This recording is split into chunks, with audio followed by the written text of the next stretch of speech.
Hey guys, this is Mike. We're about to start the show, but we decided we should let you know that if you're here for like the Easter part of the show, then you might want to skip. You could skip probably the first 45 minutes. And so, if you want to hear us talk about random stuff, which is what we do a lot during the show, then that's fine. You listen to the whole thing. But if you're here for the Easter portion, it's probably in the middle. You could skip to about 45 minutes, and you're good. All right, here we go. Stop. Like little Rusty in a candy store, but all the candy was Burl Ives. All the candy was Pearl Eyes. It's like, which I think is some kind of butterscotch Werther's combo. Yeah, definitely. Yeah. It's hard. It's a hard candy. It's a hard candy that sticks together in a bowl.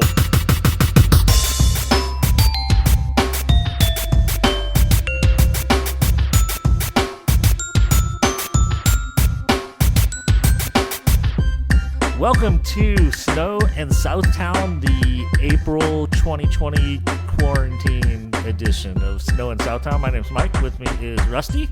Hi. And we're back early. Originally, we were planning on coming back for Leon Day, which is June 25th, the true halfway point between Christmas. But it's 2020, and this is what you do. We got nothing else. Because we need a little Christmas right this very minute.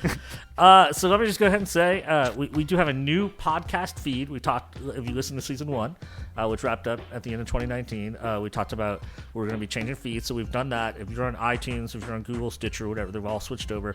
We have a website up. It's just a WordPress site. So it's snowindsouthtown.wordpress.com. And eventually I and maybe Rusty and others will be using it as a blog as well to do some holiday special and movie reviews. But right now it's just hosting the podcast there, and so you can check that out. And again, hopefully your podcatchers have all caught up to this new feed.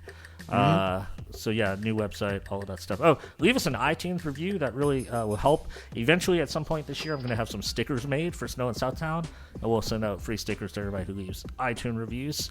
Yay. That'll be cool. So, Rusty, quarantine 2020. Yeah, quarantine. It's a strange time. We lost Adam Schlesinger and Kenny Rogers and so many. John Prine.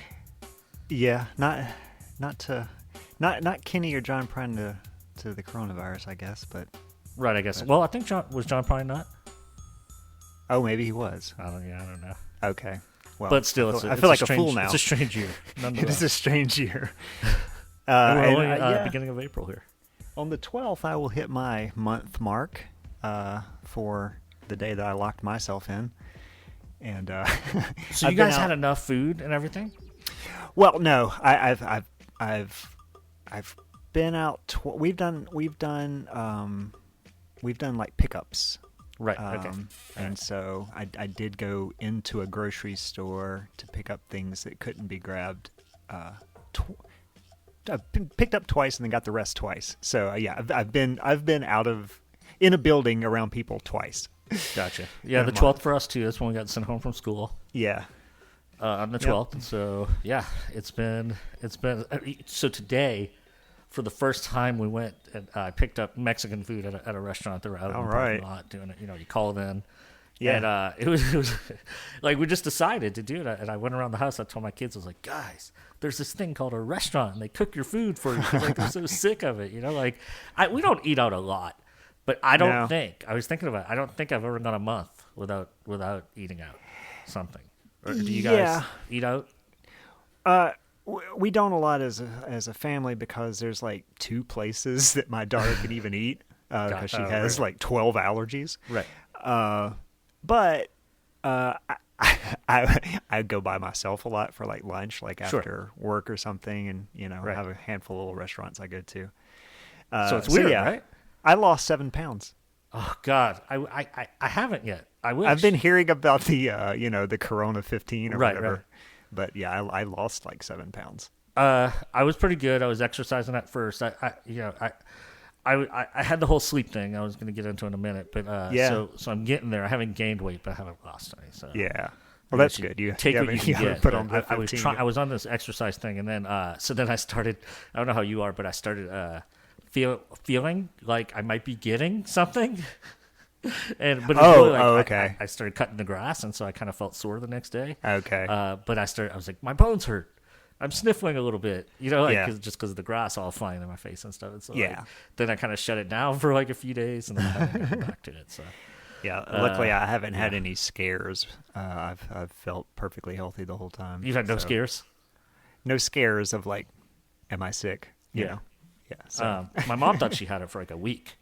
Yeah. She was sick. She was really sick, and they took the test, and she did the test. Literally like 10 days for the test results to come back. Oh wow. So we thought for like 9 or 10 days that we just assumed she had it, like she was coming out of it, but it turned out to be a regular flu or something. I don't know. Yeah. So one of the things I did, I've talked about how I drink coffee. So I got on Amazon and I ordered these like this K-cup assortment to like kind of help me get through all these days where I'm working at home now. It's like this huge box of these different K-cups. So one of them was Java Jingle, and I saved it for whenever we were podcasting again. All right. So this thing, I'm probably not gonna like it. Hold on. Okay, so I tried it. Oh yeah, it's a mix of like hazelnut and nutmeg and stuff, but it's Java Jingle. It's not bad. It's okay. It's not French vanilla. I can't drink French vanilla anymore after the. Did you know about the best man competition? Best man competition. No. Did you not know about that? So Alan, which is how we met through Alan. Mm-hmm. So to be his best man, he had two brothers and me, his brother-in-law. We had a competition to win the right to be his best man. Yeah. And there were 25 competitions. There were 25 games, and it took like 3 months of driving between New Orleans and Baton Rouge, and the three of us plus him and his fiance, now wife, and my wife and kids, and all of this stuff to do these 25 challenges against each other. And there's like a rap contest. There was like a home run derby. Did you win the rap contest at least? What's that? Did you win the rap contest? I did not. I came in second place in the rap contest. No. It was poor judging, Rusty. Yeah, it was poor judging. Yeah. You're one of the best rappers I know. Exactly. I'm one of the best rappers I know. Right. It wasn't my best. It wasn't my best. And I know all the good rappers. Lyrics. It was good. I thought I should have won. But so anyway, so one of them, if you've ever seen like, at like a frat party or something, there's like it's like, I think it's called like a relay. And so you'll line up a cup flip relay. So you'll line up like 5 beers. You'll drink one, and then you have to flip the cup. And it has to land on its top before you can move to the next beer. Right. Okay. So we did this with coffee creamers. So it was the coffee creamer relay. And Alan went to Sam's, and the flavor that he bought like 100 of these things of was French vanilla. Yeah.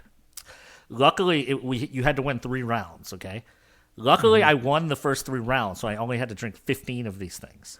And they had to keep going, and they ended up drinking like 25 of them to get second place. But I was sick. Like, I won't get into details, but I cannot. This was 2007, I guess. Yeah, I cannot drink French vanilla anything to this day. No. And that's like the best coffee flavor, pretty much. At least for me. Yeah. So that's my story of how I won. I won the best man. So I have a addictive beverage update. Okay. I quit Cokes. You completely. So even like Coke yes. Zero. I just because I was like, because I was like, I'm not going to be going to the store a lot or anything. I'm just gonna take the opportunity to quit the old Coca-Cola, and I'm fine now. Yeah. So, my wife Carrie still she gets them when we do the store pickups and stuff, right? And they're in the fridge and everything, and I look at them and go, eh. Yeah. I mean, I still want one. Every now and then I'll have. But I'm not like tempted. Soda. Yeah. I'm not addicted like I was. Yeah. I used to be. Yeah. Like I used to be probably 3 or 4 a day. Mm-hmm. Years ago. And so we have them. The kids will drink them sometimes. Usually we don't keep them throughout the year. Usually it's like a Christmas thing. Like around the holidays we end up with them at our house. So we'll let them get them like if we go out to eat sometimes. We usually don't keep them here, but right now we have been keeping a few here. But I don't like. I might drink half of one and drink the other half the next day or something. Yeah. But no, just coffee and I drink the sparkling waters. Yeah. I'll drink those. But yeah, well, that's why I just got on Amazon and ordered the whole box of K-Cups, and I got a big old thing of coffee at the store. Usually I'm a coffee snob, but I was like, kind of like you. I was like, you know what? Like, these are different times, and right. You know, I can learn to make do, drink the kind of coffee other people drink the working man's coffee. Right, exactly. So got that. I got some stuff left over from like Christmas, some good stuff that I can grind up still, and you know, I got a mixture of coffee here. So the good stuff, yeah. Just water and coffee mostly all day. So I was fortunate enough to go on as a guest on one of my favorite podcasts. It's called the Christmas Past Podcast, yes, which I haven't listened to yet. So have you listened to it? I haven't listened yet, so that's going to be upcoming for me. Yep. So Brian, the host, is doing Christmas in quarantine, and he is going every day. God, he must be up to almost day 30 by now because he's been going every day. So, yeah, I think he's like 28 or 29. I could be way off. But yeah, I think he's close to 30. He's close to his 100th episode overall. I need to try and send him a voicemail. I was trying to get voicemails in. But anyway, so I went on. It was the other guys from the Christmas Time in the City podcast, which is really neat. It's a... I don't know if they're married, husband, whatever. A couple, and they live in New York City, and so their podcast is all about the holiday experience in New York City, which is kind of cool. I listened to like their Macy's Day Parade episode. I listened to, a bunch of different episodes. One of them I told you about was the geography of Home Alone 2. And just shredding it apart. It's like, hey, in this scene, when he went here and then here and then here and here, he would have had to walk 15 miles or something like that. Or his 7-mile boots, yeah. So they came out with me on the Christmas Past podcast, and we reviewed the TV special called Deck the Halls with Wacky Walls, which, yes, is a Christmas special from 1983 designed around the little octopus-looking things you get in the cereal box that you throw at your wall once, and then will collect every speck of dust in your house, and you can never use it again. And sometimes peel off the paint slightly, so it's like, what's that splotch? Only if your parents are worried about that kind of thing, right? Yeah. If your parents are worried about your paint coming off, it was definitely going to peel the paint off your wall, yes. My parents, of course, have cake on the ceiling. That's right. You could have thrown out your ceiling and maybe do whatever I want. I was, I think, cutting the grass, and like I said, we just switched feeds, so I was like, hey, let me make sure the new feed works, right? Yeah. So I picked like a random episode. I don't remember which one. It was one of the last ones, obviously. And so I go to start cutting the grass, and you and I are talking, and we get into the cake story. I was cracking up. It was so funny. Oh. Because you're like, I didn't know. I didn't know where it was going. And you're like, what would you do? I was like, I'd say, hey, stop. And then you're like, well, if you didn't, then what would you do? I was like, I wouldn't go to bed until I cleaned the ceiling off. You're like, what are you trying to And the result is it's still there. It's still there. Trauma. Oh, man. The trauma is still there, too. So, you kicked your beverages. I talked about my sleep stuff. So, just real quick, I mean, it was so bad, my sleep issues over the last years, really the last 2 years. But there was a guy, my brother was listening to a podcast recently, within the last 2 years, I think. And he told me, he's like, one day he said, this guy on this podcast I was listening to, he died. He had sleep apnea, and he died. Yeah.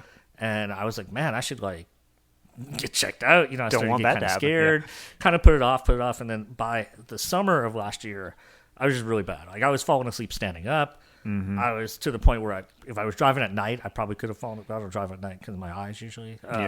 But I mean, I couldn't listen to podcasts. I couldn't read books. I couldn't do anything. The fact that you and I would podcast and I'd make it through that was kind of a miracle, to be honest with you. But like the next morning when I go to edit, I never edited a podcast without falling asleep like 5 times, just editing. So anyway, Valentine's Day was my first day with the machine, so I'm almost on 2 months, and like it's crazy. Yeah, I can stay up like normal, Yeah. SNL's coming back on Saturday. Did you see that? Saturday Night Live? Yeah. So I can actually stay up and watch movies and stuff. I'm up till midnight every night. I make myself go to bed at midnight. I wake up at 5 or 6 and I'm fine. Okay. But yeah, like I never used to be able to make it through SNL or anything. But yeah, they're coming back Saturday. Is that weird? Why or how? So they said, I don't know, Donna was just reading it to me. She said that they said social distancing will be in place. And like, so I guess, I don't know if you've been watching like Fallon and Seth Meyers. I guess it's going to be sort of that kind of stuff. Oh, they're just everybody's going to be at their house I don't know. Like, hey, if they're going to let Kyle Mooney do a bunch of shorts, I'm fine with that. Oh, I mean, that would probably be better than the real show. Exactly. This is like Colin Beck's wheelhouse, man. Yeah. So hopefully, and she said there was another tweet where somebody said Tom Hanks may be involved. So who knows, man? You know, Norm Macdonald does call this the Tom Hanks disease. So. Well, we know what other people call it too. We know what our president calls it. We do. Norm Macdonald, by the way, if there's one person where it's like, hey, Rusty, who's somebody who, no matter like what they say or how horrible, you know, what kind of trouble they get into or whatever, who is it that you will, you know, flock to? No matter Tom Hanks. I messed up what I was trying to say.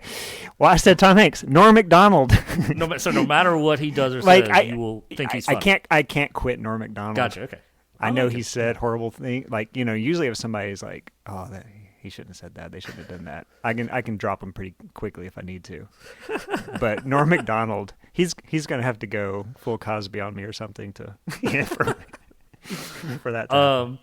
What other life updates? We launched our Christmas band, so we'll talk about this more. But we have a band called Ralphie's Red Riders. Yeah, it's all songs about Christmas story, and there's an interview that I did with the Santa Tapes blog. So I think it's santatapes.us.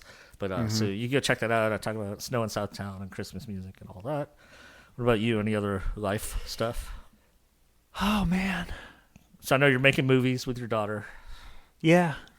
You go to YouTube and look for. We're doing a remake of Waiting for Godot called Waiting for Coronavirus, and it's me and my daughter. She's so good. Well, she's like a little you. She's just What's funny about it is, you know, I didn't realize this until I got into the editing of it, that I'm doing my like wacky acting, like, hey guys, I'm doing comedy acting, right? And she's doing like. What's the dude's name? Like the method actor guy? I can't think of it. Stanislavski. She's like doing the Stanislavski method, and I'm going, oh man, I wish I would have known she was going to do real acting, because I look really stupid next to my 8-year-old, who's. Now, are you guys filming every day, or you just filmed a bunch and you're editing every day? No, we did everything for this week that we just. Or it's coming out this week. We did it all on Saturday, and then this Saturday we're going to do one for Act 2, and then it'll be done. Okay, looking forward to it. It's 2 acts. So I saw you posted a Philip Roth book. Are you doing a lot of reading? I'm doing about the same amount. See, I can read again. So So Philip Roth, I want to tell you, have you read a lot of him? Only like 3 or 4. I like American Pastoral and Indignation. Mm-hmm. Have you read those? I haven't read those yet. I've only done Portnoy's Complaint, Goodbye Columbus, and the one the one I now call the Trump one, the Something Against America. I can't think of it. It's like I don't know. These are the only 2 I've read. So yeah, but yeah, it's one he wrote. Gotcha. 2004, but it feels very apropos of now. I'll check it out. Yeah. But I'll say that after I read those, both movies were good. American Pastoral and Indignation. Mm-hmm. I'd read the books first, of course. But Goodbye Columbus is not that good. The movie's not? The movie, yeah. I watched that like years ago, and I was like, it's average. Yeah, I've never heard of that one. I read Ben Folds' book. It was pretty good, if you like Ben Folds. I like Ben Folds. I read a cool book, We Sold Our Souls by Grady Hendrix. It's about a rock band who sold their souls to the devil and the contract that they signed at one point. Didn't realize it. It's paid for it. It's pretty cool. As you do. Yeah. TV stuff. You watching that Tiger King or what? No, I'm not watching the Tiger King. I feel like I shouldn't, but it's one. Maybe I would like it. It feels like, I know you like that murder one. It feels like the same. It feels Which like the one? Same That's all thing. I watch is murder stuff. Okay. Well, there was one that came out a few years Making ago. a Murderer? It was a Netflix. Yeah, Making a Murder. It came out like 2 years ago, and like everybody was watching it. This feels like the same thing, where it's the same amount of attention and publicity talk. It's a Netflix thing. This one has a tiger though, so. It's not something I would ever have. Like, all right, like if nobody said anything and I'm just scrolling on Netflix, I never would have clicked on it. Like, and so. I'm just not the kind of person to then go click on it because everyone else is doing it. Like, no one has presented a case yet where I'm like, "Ooh, shoot, I would like that." Yeah. You know, so. But do you like it? I guess you're watching it. No, I'm not. I haven't. Oh, you're not clicked watching? it. Okay. No, Okay. not yet. Who knows? One day maybe I'll go for it and I'll be like, dang, I'm a fool. I should have been watching it. Everybody told me. Tiger thing a long time ago. I'll let you know. Will it be as good as Bird Box? The other thing that is the same, except it's a movie. There's been three. That everyone's talked about. Yeah, you're right. I mean, it kind of goes in cycles. Now, I'll say Making a Murderer. So that's the kind of stuff I watch anyway. Okay. And it was like that Christmas break. Yeah. It's whenever, because everybody was off and it blew up. That's what I want it to is. say like the 22nd or 23rd, my brother's like, hey, this is you. You're going to love this. And I think I binged the whole thing like the day before Christmas Eve. Because I remember like Christmas Eve, we were together and we were talking about it. And then after Christmas, that next week is when it just like blew up. So I don't know if I've said this on the show. I probably have. But to me, my version of binge watching is finishing an episode of something in one sitting. Because usually, if something's like longer than half an hour, it usually takes me 2 sittings to finish it. Just because you're antsy, or because like no, it's not. Yeah. I mean, I usually like have something else going on, or like I just So it'd be like, even for like a movie, I'll like, okay, I'll watch. I know this is not an ideal way to watch a movie. Directors would be so mad at you right now. Yeah, David Lynch would. I mean, I never do this like a Lynch movie or something, but if I'm just watching a movie that I just want to watch, unless it really, really sucks me in or whatever, then I'll watch it at night and I'll be like, okay, well, I'm sleepy. I'll shut this off and watch the rest tomorrow night and then watch it in 2 parts or 3 parts. Right. Well, no, that's so when we had the movie podcast, I'd have to set my alarm for 4:00. And that's, when people would say, how do you watch all these movies and record all this music? It was literally like I'd sleep midnight to 4, during the week. And so I'd get a movie in before work, at lunch. I might watch something while I'm eating lunch, and so like that, that's how I'd have to do it. Because you're right. If I wait till I get home, I'm never going to be able to sit down and just finish the movie. So, But I lost the ability to do that.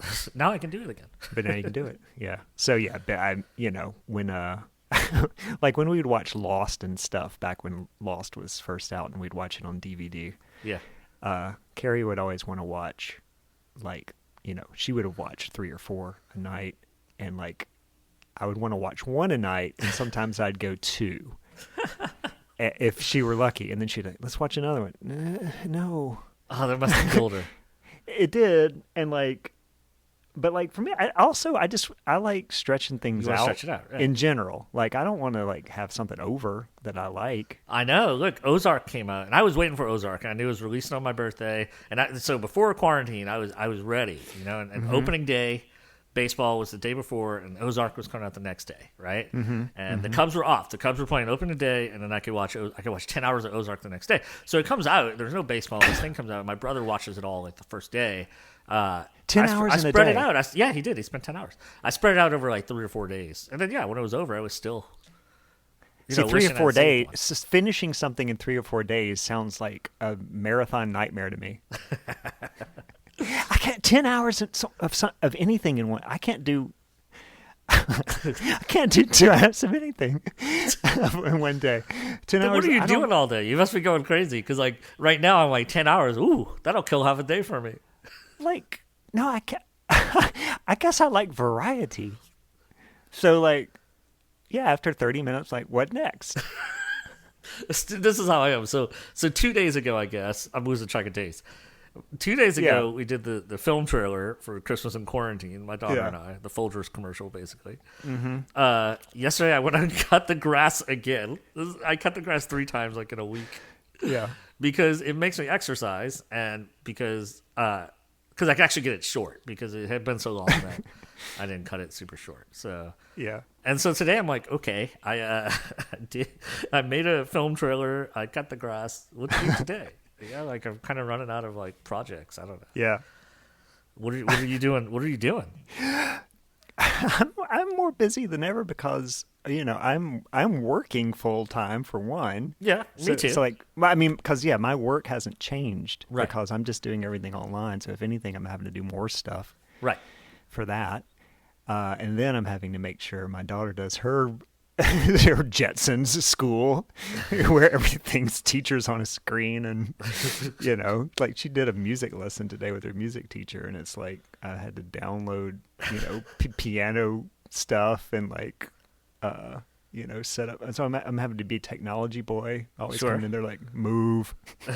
That's a Jimmy Fallon reference. Look. And so so that's 2 full-time jobs. Right. And then like I've got the editing thing going with the thing. I finished that up for the week, but that's been keeping me busy. So you're doing that. And then occasionally I'll hang out with my wife at night. So that's what I we work. I'm up at 7 starting work, so like I'll work 7 to about 1. Mm-hmm.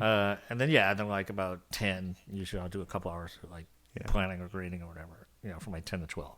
So I mean, I'm still working 7 or 8 hours, but I can stay awake and I can spread it out and all much easier. So I've still got like 9 hours to fill in the middle of the day. I'm cooking a bunch, trying to. Oh yeah. I should say though, between you and me and the doorpost, I never work 8 hours a day. Probably, I'll probably go a good 4. Are you doing video stuff? Are you doing Zoom? No. Can we change the word Zoom to Zoomer? Okay, Zoomer. Like, I love our society. It's like we find this one thing that everybody can do. Yeah.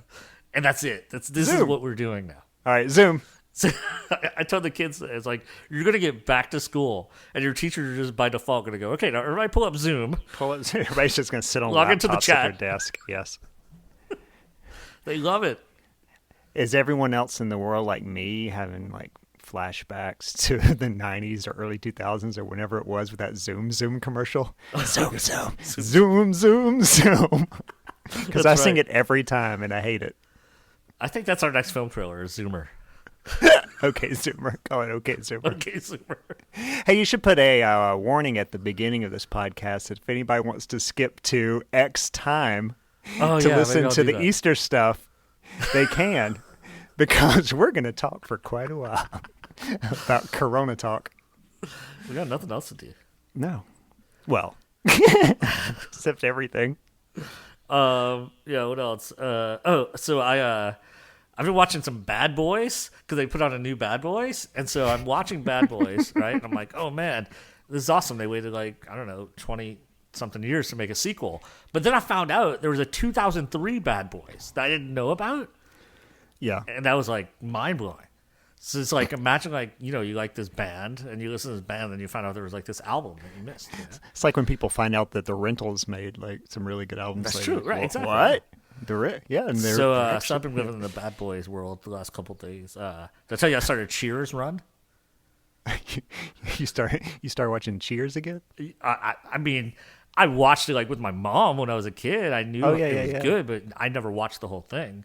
Right. So I started from episode 1. I'm on season 5. Oh wow! You say you've made it to Kirstie Alley? Not yet. Kirstie Alley? Oh. Not yet. No. It's 11 seasons. Wow. I'm not even halfway through. I think I watched maybe half a season when I was a kid, and I don't think I had any that were Shelley Long's. She's pretty good. She's getting annoying. Her character. I like the Shelley Long as a person. She's no Shelley Duvall. Shelley Duvall, sorry, yeah. No, it's Long. Yeah, I said Shelley Long is no Shelley Duvall. Oh, she's no. But I do like Shelley Long. But yeah, so knowing that she's on her way out is kind of refreshing. Woody Harrelson just kind of came in and he's really good. But it's good. It's just great writing. Like it's really good. I'm loving it. I didn't think I was going to enjoy it this much. I'm loving it. For some reason, I have an impression of every character on Cheers. So it's like, hey, this is my Woody. Hey, Norm. That's my Woody. And then there's a hey, Nami. Yeah, that's my Cliff. That's right. Then I've got. That's probably it. You can't do Carla. Carla. Yeah. Let's see. Sam. There you go. Oh, okay. I'll try a Shelley Long. Sam. Well, if you stick with Norm, so they all yell, "Hey, Norm!" when he walks in, and she always goes, "Norman." Norman. So, yes, you could. That's her. What else? Yeah, that's about it. Cheers keeps me busy when I'm just got nothing else to do. I'll throw on Cheers. Yeah. But Ozark was great. The true crime stuff, which I said, the ID Network and the Oxygen Network both did West Memphis 3 specials the last 2 weekends. Mm-hmm. That was fun, if that's what you can call it. But finally, it looks like there's some like leads and some evidence and some DNA and stuff where maybe they'll finally solve that case. They'll finally get off the island. You listen to podcasts? Not anymore, because I don't have to drive anymore. That's true. True. So that was kind of the only reason I listened to them. Right. I've been listening to a few, but there's one that's really cool. Spooked, which is do you know Snap Judgment, the NPR podcast? No. Well, so they Snap Judgment's cool. It's like like people that made a decision in their life and it like changed their life. It's like based on like this decision that you've made, essentially. Oh. But so they have this new like sort of side podcast. It's called Spooked, and so it's like these short like ghost stories or scary stories. It's pretty cool. So when people think they see a ghost and then change their life as a result. I saw my grandmother in the kitchen and now. And then, sports. Like I am a big sports watcher. Mm-hmm. I can do work while I'm watching sports. So I can either do like work or I can like edit whatever in podcasts or blogs or whatever. I'm very rarely just like sitting there on the sofa eating chips and watching sports. But right. I do. It does, it's there. It's usually in the background for me. Sports radio, and I have not. I made a decision. I was not watching like an old game, like people are watching these classic games or whatever. Yeah, I haven't turned on sports radio once. I don't miss it. I wonder. I'm sure that once it comes back, I'll just go back to my old habits. But I also wouldn't be surprised if I didn't. Yeah, it's weird. Have you tuned into the new sport called Zoom ball? No, I have not. Is this a thing? It should be. Well, it's funny because we're kicking these things around. One is like marble racing. Have you seen that? No. They just drop a bunch of marbles and they go down like a course. And there's no way. You can't tell who's going to win. It's marbles.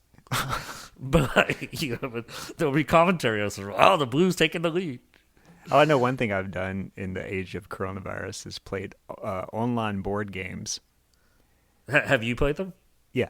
Yeah. I've been doing a lot of poker. I have a friend who plays these complicated German-style board games, and so they have them online now. And it's like it's not like a video game where you like click something. It's like you actually have to take the mouse and pick up the piece and put it on the virtual board and everything. So it's more like actually playing a board game without And I've seen people like Skyping or whatever, and like they each have the board and you have to set it up. Like you each keep your setup or whatever. Yeah. But yeah, we've been doing a lot of online poker at night. Not real money, but fake money. I don't gamble. You don't gamble. All right, so we're going to talk about some Easter stuff. Anything else? Any other stuff to talk about before we do some Easter stuff? Oh, man. I can't think of anything funny, so no. Well, let me ask you this. Okay. Just to wrap this up.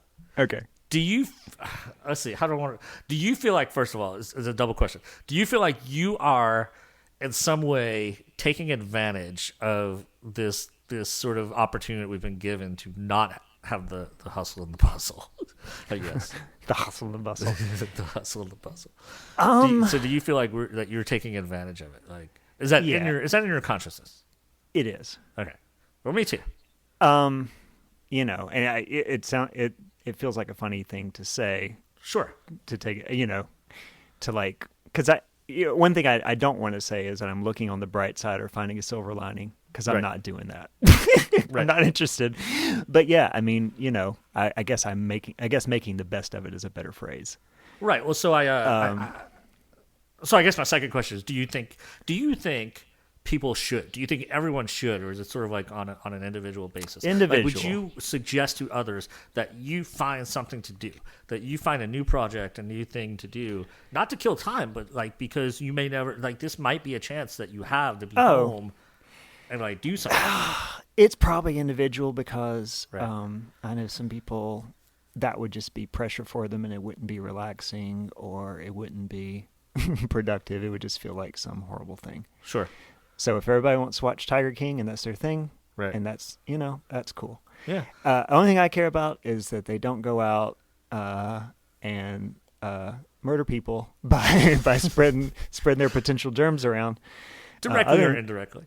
Yeah, directly or indirectly. And so is whatever they come up with, that's cool. So I'm not like one of those like, oh yeah, you got to do this and do this. Yeah, because I was, But so like I have the book that I want to do. It's a Christmas. It's about Christmas music. I don't want to say too much because if I flake on it, I don't want to have announced it. So, but but that's sort of in the back of my mind to do that. Of course, I want to fix the podcast feed, and I got that done. And so I am like tackling these projects that I might have gotten done anyway. I don't know, but I am looking at it as like, hey, I'm going to keep myself busy, and when this is done, and hopefully there is. We do look back on this and say, hey, things are finally better. Hopefully that happens. Yeah. Then, like, I'll be like, hey, I also did this, and this. And I saw an Instagram post from one of my. I follow like 5 basketball players. This is one guy that I follow, and he posted. I think it was from like a rapper or like a business guy or something. And he basically forwarded it and it said like, this use it like if you're not using this to like better yourself or find your new career or whatever. Yeah, I've seen that. If you're not taking online classes or if you're not bettering yourself in some way, you're wasting this opportunity. I kind of agreed with it, but like you, like I think it's up to the individual. Yeah. And there are people who are not going to be able to do that for various reasons, and I don't want them to feel bad if they can't. Sure. And like for me, for example, if I actually don't have extra, like, because I like having a small child in the house. It's like, well, that's if I'm not doing whatever I would normally be doing for work and stuff, I'm with her anyway. Right. And so it's like, to me, it's like almost the same with the exception of we're not leaving the house. So it's like, I don't have extra time. I have less time. Sure. But I was thinking like, okay, if I were like by myself right now, then I'd probably I would I don't know. I might do more. It'd probably be about the same as when I lived by myself before. Come to think of it, because I would make a record a week and exactly right. do all that stuff that I don't do anymore. But exactly. And we've released 4, couple songs, 2 or 3 songs on each one. But we have done that as well. That's something we said we were slowing down this year, and then this happened. And we're like, well, let's do some music. So, all right. So speaking of music, I guess our friend Tommy. Yeah. If you listen to season 1, you might remember Tommy sending us some weird facts. I was happy that Tommy jumped in, and I did it because this kind of sprung up last night. I guess we decided. Yeah, I guess, but we didn't. Yeah, we didn't really decide till about like this morning. I don't know, today. Yeah, I was like, let me get back to you, and then this afternoon I said, okay. So I threw it out there. I think at like 4:00 maybe. Yeah, I was like, hey, in a couple hours we're doing this, and so next thing I know, here's Tommy to attention. With this. So all right, so here's Tommy's weird Easter fact. I'm going to play it right here. Hey guys, this is Tommy. Hope you guys are having a great time for Easter. Hope everyone's safe in quarantine. I can't let this go without sharing a weird Easter fact with you guys for the Easter episode. It's about a tradition that used to happen in churches. They observed this game, and it was sort of like hot potato. And so the priest would toss this hard-boiled egg to one of the choir boys. And then the boys would toss the egg around amongst themselves. And then as soon as the clock struck 12, whoever had the egg was the winner, and he got to keep the egg. Seems to me like it would make sense that if you wanted this egg bad enough, you would just... make sure that you had the egg at like 11:59 and, was trying to grab it. But why would you toss the egg around? Why wouldn't you just, I don't know. It's kind of weird. Hey guys, keep those eggs rolling. That's the catchphrase that I'm doing on this.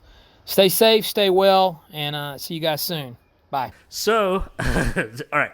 I'm going to go out on a limb here and start to say, I didn't double check. I didn't fact check Tommy last year. I had sleep issues. I was falling asleep, all right? I didn't fact check Tommy.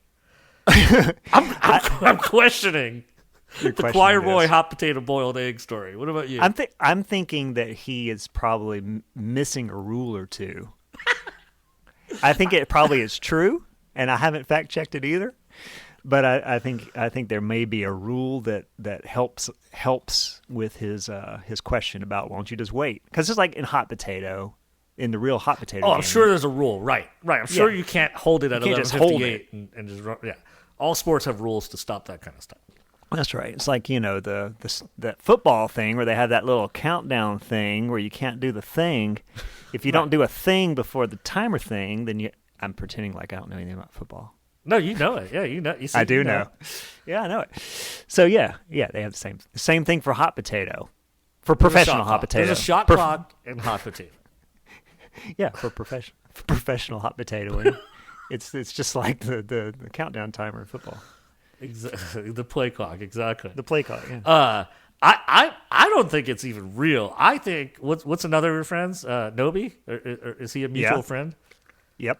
I think Tommy is messaging Nobi on the side. He's like, these idiots will play any audio file I send them. Watch. Let's tell them that the choir boys played hot potato with a boiled egg on Easter. That sounds about right. I don't know. Well, now he knows. I don't know. I did manage. I did know that some of his Christmas traditions were true, just because I know a lot. I know about a few of those. Okay. Those like traditions from other countries or from other times. They sounded legit. But what he could have done was blend some truth with some flat out Tommy lies. So he sneaks a little bit in there, and he's like, "Oh, look, you can look it up, the witch and all that." I'm like, "Oh, you're right, Tommy. That's." And then the rest of it's just like, yeah. And then there's Little House on the Prairie Christmas, where everyone dresses like Little House on the Prairie characters, and it happens every year. Look, bottom line is, yeah, he said keep those eggs rolling, and I'm fine with that. So I guess that's fine. I like that. Keep those eggs boiling is pretty good too. So we'll talk about boiling eggs. Okay, yeah, we sure will. So first of all, I watched Holiday Inn. Now we had mentioned this, back on the Christmas show, and I said like I probably saw it like in college or something. Who knows what I was doing? I really didn't remember it. And there's a podcast I listened to, and I don't want to say the name, but it was an older episode that I'm catching up on all these podcasts I haven't been able to listen to because I'd fall asleep. But so an older episode, they were talking about White Christmas, and one of the hosts says, this comes from Holiday Inn, and it's basically the same exact movie. And this is something I'd heard. I didn't remember it being that way, but I've come to accept it because people always say that. It is not the same movie in any way. There's a hotel involved, of course, but all right. It's nothing to do with what White Christmas is. White Christmas. Furthermore, I did not know, and you probably know this, I didn't know they made an Easter parade movie. Did you know that? That's the Fred Astaire one? Yeah, Judy Garland and Fred Astaire. Yeah, I did know. Yeah, I don't think I knew that. That's 48, so we're talking about before White Christmas. Okay. Yeah, so I think they're going to take all the Holiday Inn songs and make spin-off movies so White out Christmas of them. is not the first that they took from they Holiday said Inn Easter to make a parade. movie out of, which is a great idea. They hey, you wrote all of these songs. Now let's take these songs, make this one song into a movie where you write a bunch of new songs. Irvin Berlin's like, all right, man, I'll write 12 new songs. Fine. All right, we're going to do the New Year's thing now. But so Holiday Inn is actually really good. I recommend you watch it, maybe at Christmas or whatever. It's whatever. It's mainly a Christmas movie, I guess. The main parts happen at Christmas. Watch it on Arbor Day. What's that? Watch it on Arbor Day. Sure. They really focus, man, on Lincoln's birthday and Washington's birthday, and there's a lot of holidays squeezed in between Christmas and Valentine's Day, basically. Then they rush through the rest of the year, stopping at 4th of July. But do they even do Halloween? They don't. I was looking for it. I don't think there's a Halloween. Enough. And by Thanksgiving, he's heartbroken and he's just by himself. And so the that's what happens every Thanksgiving. He only does shows on holidays at his hotel. Okay. And so he can have every other day. He can have all the other days off. And so, but by Thanksgiving, he's heartbroken and he doesn't do a show. But there's an unfortunate. There's a blackface song. Yes. Which I was not ready for. I did know that. I did know that. I did know that existed. Ooh, it's rough. And you watch it and you're like, you're trying to just say, look, this is just how it was. It's just how it was, you know. And like, ooh. And yet, if somebody walks in on you, you're like, "Hey, Mike, what are you watching there?" It's Nothing. rough. I can't believe it. Like, I was in shock. I couldn't believe how just, you know, that it was there. Yeah, but other than that, it's a good movie. It's fun. So the Easter parade scene. Aside from that, Mrs. Mrs. Lincoln, how was the play? I guess I watched White Christmas after our last broadcast, right? Oh, did you really? White Christmas. Remember? Yeah. So did you like it? We talked about it. No. Did we? Online we did. Oh, we talked about it online? I watched White Christmas. I don't remember. remember. And remember my review. My review was as long as they're singing and dancing, I'm happy. The plot, I was completely bored and even frustrated by. Really? Yeah. And you responded too. You said sounds about right, or I can accept that, or something like that, or that's fair enough. I can't. It was something like that. What day was this? What date was this? This was a little bit after Christmas. It was, possibly even after New Year's. Yeah. I just knew I wanted to watch it before school started again. Ooh, so. Those were dark days, Rusty. Dark days, man. But I did watch it, and I really have one comment, which is, wash your hair with snow? Come on. Wash it? Well, I mean, I love that you line. could. I do love that line. If you have shampoo, you can still do it. You can do it anyway. Just don't expect it to be clean. It does the trick of demonstrating exactly how much they love it and how clean and pure they feel it is. Like you can wash your hair. So I like. Well, hopefully they're using the snow as it falls from the sky, because we've already talked about the snow that sits on the ground and piles up dirt. And we just watched Coming to America. I saw that. Set in Queens, and like it had all these snow sludge piles that they have, in New York City. And I was thinking of our podcast and was it clean? Was it clean white snow? Oh no. It was dirty, sludgy Queens snow. Nice. See? Which was the first snow when I landed in New York. That's where I was in. I had a hotel in Queens, and so there I was. That was my first run in with New York. Was this big pile of snow mud? Yeah, it's gross. And everybody's just like walking around going, ugh. Hey pal, get off the bus, pal. If you ain't got exact change, I've made it. It's the real New York. Before we do more Easter stuff, while we're on that, I watched what was it called? Oh, Road Trip for Ralphie. So it's a documentary it's called a documentary. If you and I took this trip ourselves and filmed it on our phones, it would be about the same thing. So it's just this couple who went to go visit all of the scenes and places from A Christmas Story, and so it's really cool. I don't care what it looks like. I'll watch that. So they went to the school. Most of the spots are in Canada. They went to the school. They went to the fire station that houses the fire truck that came out when the tongue was stuck to the pole. Anything you can think of. They found the Chinese restaurant. That was like the last place they could find. They found everything. The tree lot, which is now a building. But So Road Trip for Ralphie. I've been looking for it for about 10 years, and I found it on Amazon Prime for $3. Yeah. So it's worth it. Today I watched The First Easter Rabbit. Have you seen this? That's the Rankin Bass, but I haven't seen it. No. Okay, so let me tell you about The First Easter Rabbit. Okay? All right. I tuned into this is 1976, so I tuned in. It's on YouTube. You can go watch it. So I tuned into The First Easter Rabbit. The first thing that comes on my screen is Burl Ives. Oh yes, I was so happy to hear Burl. I was like, "Shut up, everybody!" Burl's on. Everyone. Stop. Like little Rusty in a candy store, but all the candy was Burl Ives. All the candy was Burl Ives. It's like, which I think is some kind of butterscotch Werther's combo. Yeah, definitely. Yeah. It's hard. It's a hard candy. It's a hard candy that sticks together in a bowl. But so you pick it up and break it off. It feels like it was the night before Christmas. Yeah. But with Sam the Snowman narrating, and the people look exactly like the people from Night Before Christmas. With the big teeth. And they just don't have the mice. They have like bunnies and stuff. Right. But it's pretty trippy, like to kind of experience this because we love Twas the Night Before Christmas and we love Sam the Snowman, and so to feel these two things, these worlds colliding. Pretty soon there's a fairy. Her name's Calliope, or the Calliope, how we say it in New Orleans. we're talking about the housing projects. They're the Calliope. But Stuffy is this girl's stuffed animal. Stuffy. And she's got scarlet fever. So the doctor tells her mom, burn all her stuff, including that Going stuffed blind. animal.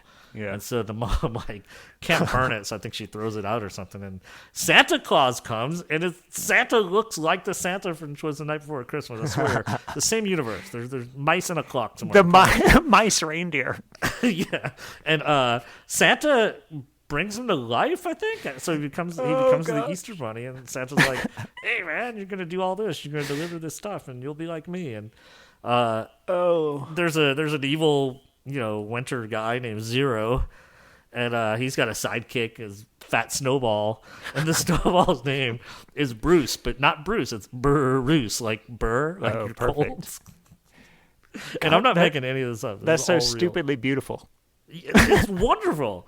It's a solid 7 out of 10. Okay. This really makes me want to just do a in order Rankin Bass podcast. Ooh, just start in order. You mean like one episode, or like we do all the shows separately? One episode per Rankin Bass. Right. Okay. But that would take that's like 40 of them, right? Sure. Yeah, we do it, and we spread it out throughout the year. I'm down. Yeah. Once a month, maybe. Anyway, yeah. So it starts snowing on Easter, and it's a whole thing. But Santa saves the day. Santa's like the man, of course. And so it's an Easter. And they sing the Easter Parade song. It's in there. Burl Ives sings Easter Parade in this show, That's so awesome. it's worth it just for that.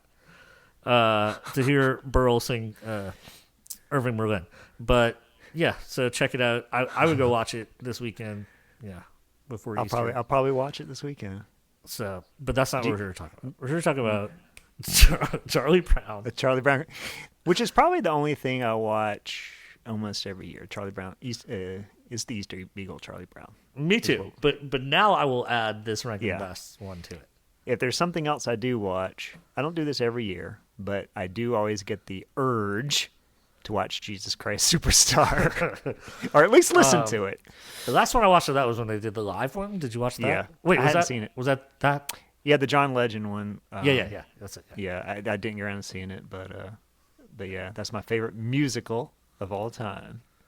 The original album, some of the later stuff, whatever, they're good too, I guess. But yeah, was it Alice Cooper was in that, right? Was it Alice Cooper? Not in the original album. No. I'm talking about the one on TV, John Legend. Oh, on TV. He probably was, yeah. No, not on the original album. Who's the guy from Deep Purple? Was Jesus on the original? Oh, really? Yeah. I don't think Can't remember his name. Yeah. All right. So Easter Beagle is what, 74? What is it? 1974, the year before yours truly was born. Ah. Mm-hmm. All right. You want to? Did you take notes to walk us through it? I took notes. I can do it. I'm prepared. So let me just say first of all. Sure. This is the one. I was okay with the fact that they spent Christmas Eve together and had to rehearse and perform an entire musical program without any adult supervision, right? Yeah, I was okay that they might have fell asleep in the pumpkin patch and stayed out there all night in the cold, right? Yeah. I was okay with them making popcorn and toast for their own Thanksgiving then a dog dinner. Made popcorn and toast. But they clearly need help here. They need help. They need adult supervision. They're being criminally neglected. If this were 2020, there'd be a Netflix docuseries tomorrow on what's happening with these children. Yeah. In this neighborhood. Because it's a chronic problem. I'm just saying that before it's one of the worst. It's one of the worst for many reasons.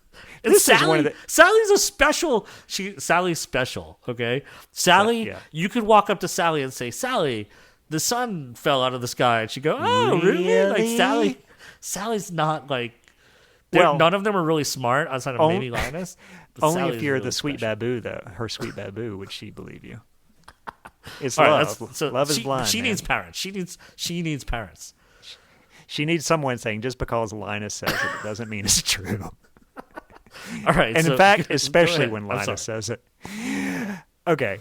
Yeah, this is one of the kind of the transition between Bill Melendez and Phil Roman when he started taking over.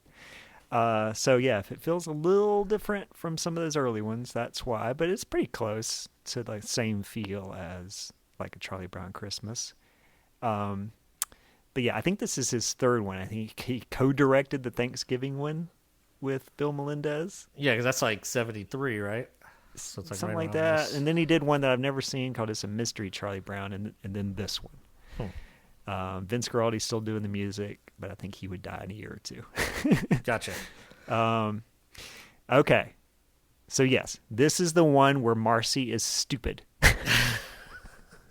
Marcy is, she and Linus are supposed to be the smart characters. True, that's true. Linus has his, his delusions, but Marcy and Linus are the smart ones. Right. Not so in this one.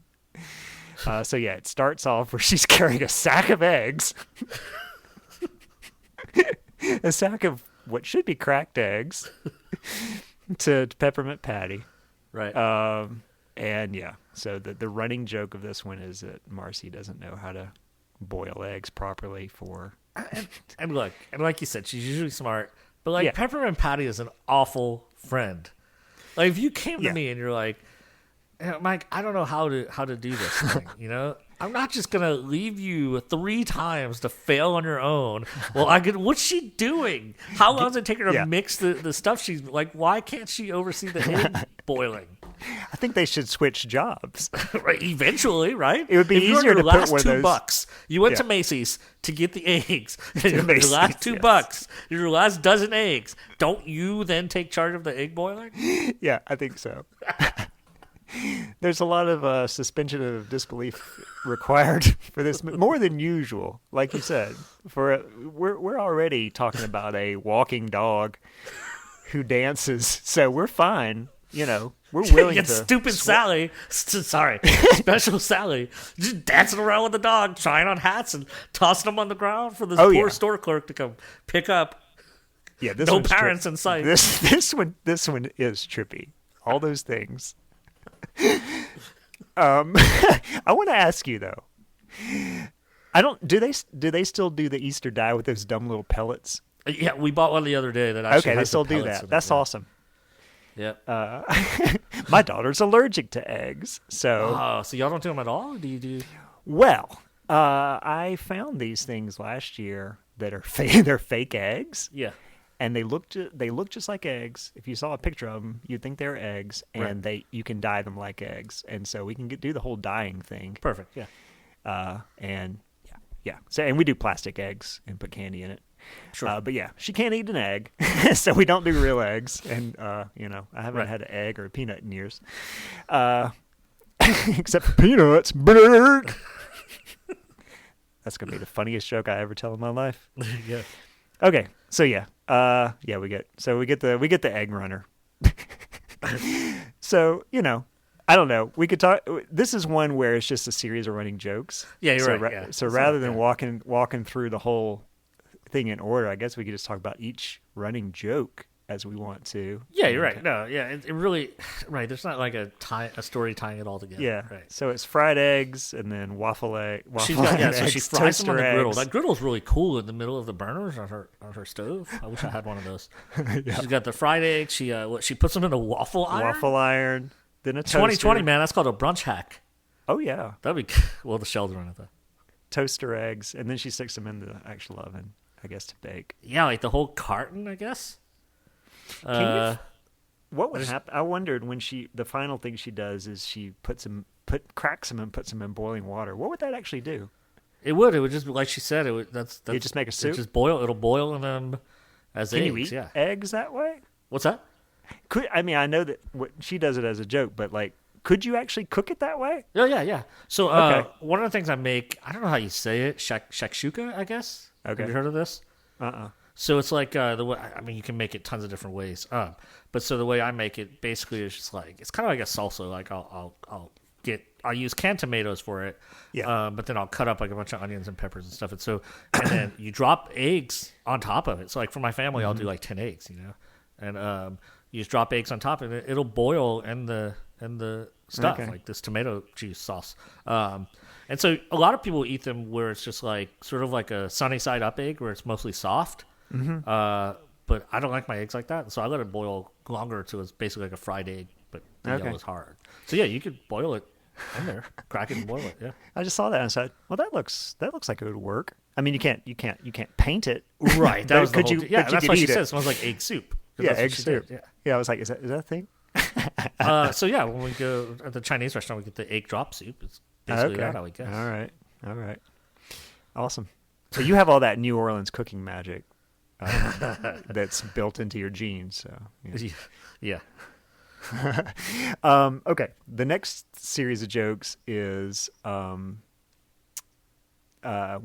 old gimme theme that Peanuts loves. So Lucy just saying, Right. give me stuff. And Schroeder gets to be kind of a Linus-y one. This one saying, it's a time of renewal and spring. Yeah.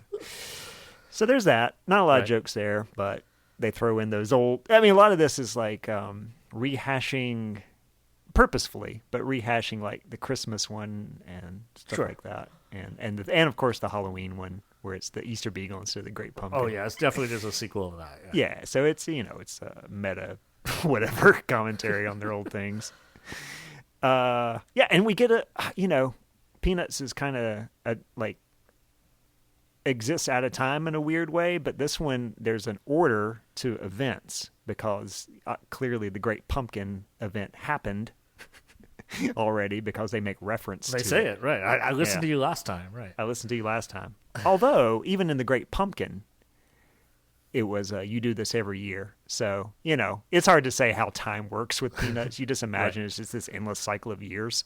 That's true. And they all stop aging. So, yeah, I mean, everything is always happening at the same time is how I always think of it.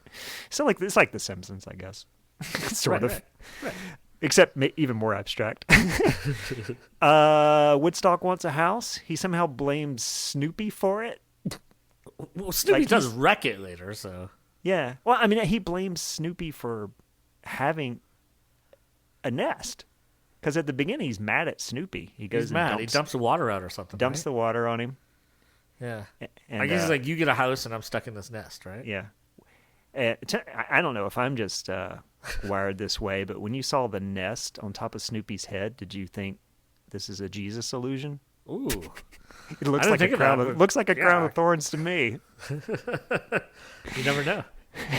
I don't know this Phil Roman dude. Okay, I don't think it was on purpose. But when I saw it, I'm just letting you know how my messed up mind works. I'm like, oh look at that. That was their Jesus reference. Yeah. So he wants a birdhouse. And now that I say, let's just do all the jokes in order, I realize that my notes are out of order. So we'll come back to the birdhouse stuff. What do you think of his invisible elevator? Funny or frustrating? Yeah. Like you said, you gotta, You know, funny, you're in a trippy world here. It's trippy. I like it.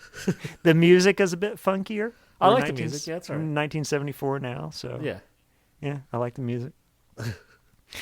Okay. I'll go ahead and get to the thing that maybe bothers me the most about this one. And when I say bother, that's a harsh word because I like it.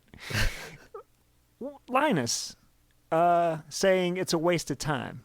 Like, when you dye eggs as a kid, you're not doing it because you would still do it if there were a real Easter bunny that brought you eggs. If the Easter Beagle, if the Easter Beagle were bringing the eggs, it's still fun to do it yourself. It's still fun to do it. So him saying like it's a waste. Stop celebrating is what he's saying. Don't dye eggs. Stop doing that fun stuff you're doing. Don't buy candy. Wait until the day, and then he'll bring it to you. He's like, it's like the equivalent for Christmas would be something like, hey, we're gonna decorate the tree. Don't do that. Yeah. Santa, Santa's elves are going to come by and they're going to decorate the great pumpkin. Right. Yeah, don't carve the pumpkin. Yeah. So it's like he's missed the point of how to celebrate holidays. So it's He's got problems. So they don't have parents. What do you expect? yeah, so Linus is stupid in this one too. Is my point. In ways that he's normally not. Like, so Marcy is really stupid. Yeah. Sally's, I guess maybe, I don't know, same amount of stupid, but she's not once bitten, twice shy. And then Linus. Maybe Marcy, let's give Marcy some credit. Maybe Marcy's like, I'm so sick of having to teach Peppermint Patty everything. I'm going to show her how this feels. I will. Yeah, it's true. I will say this. Like, okay, Marcy is bad at sports. And so it's the same kind of thing where it's like Marcy is smart, book smart. Right.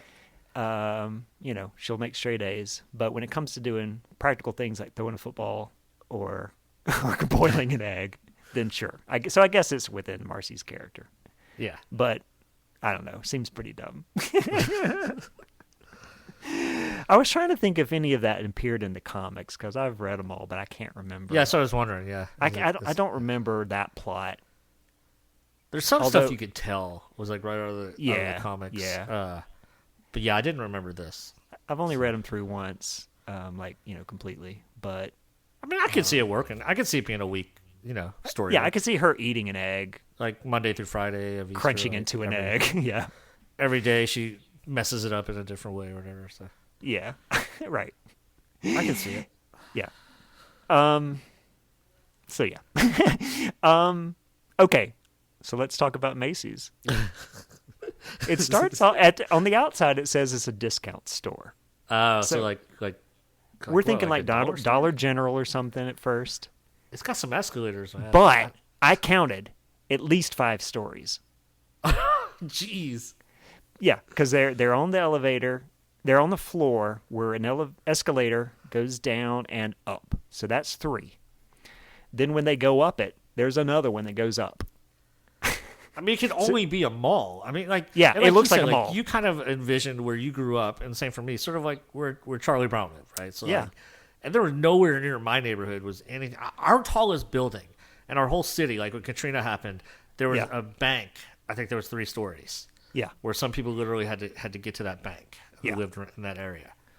We had a giant mall in Jackson when I was a kid. It had like 2.5 stories. Like it had a bottom floor. Then you go up an escalator for the second one. And then I think there was like this weird third thing you could go up. It was enormous. Yeah. There was one called Metro Center and one called North Park Mall. Right. But still, that was Jackson. How far of a drive was that for you? 20 minutes. Yeah. So So we had to drive like 20 minutes to get to a mall. Yeah. So I mean, Charlie Brown and his way when they say the team. Patty goes, look, it's Chuck and his team. It's Chuck and his team. Yeah. His crew. Baseball she called team. him his team. I loved it. Did she mean baseball team? I just think it was like his crew. Oh, okay. Boys. I took it to mean like, here's who I play in baseball. Maybe, but she doesn't play Sally and Linus, right? Is Linus on the team? Yeah. Okay, what about Sally? She's usually on the team, I think. Okay, maybe So maybe that is what I think she's that's talking what. about. Yeah, because they're the other side of the neighborhood or whatever it is.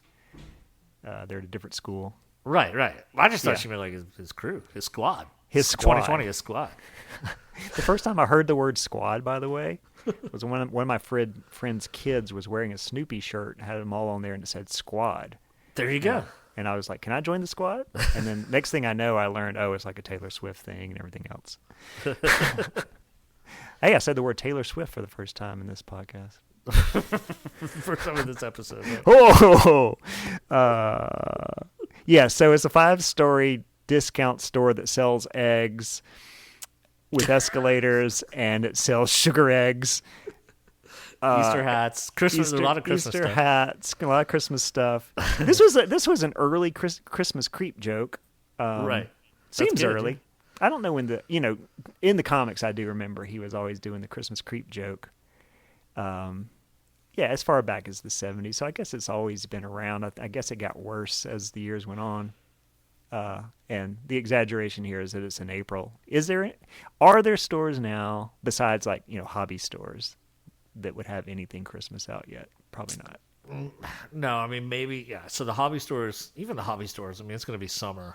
It'll be tucked in the back. They'll have them. Yeah. But yeah. I was thinking maybe a Dollar Tree or Dollar General if they got a truckload of them in. Okay.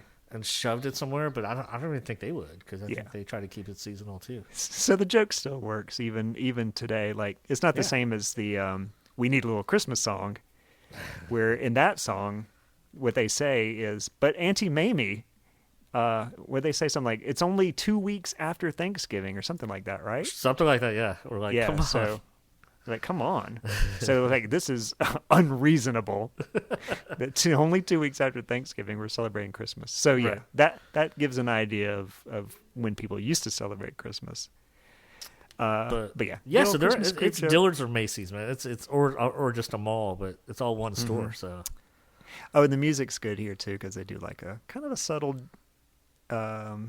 jingle bell sound in the background for the music. Right. So, yeah. Trying on hats, trying on big shoes. A lot of these are just like weird little set pieces.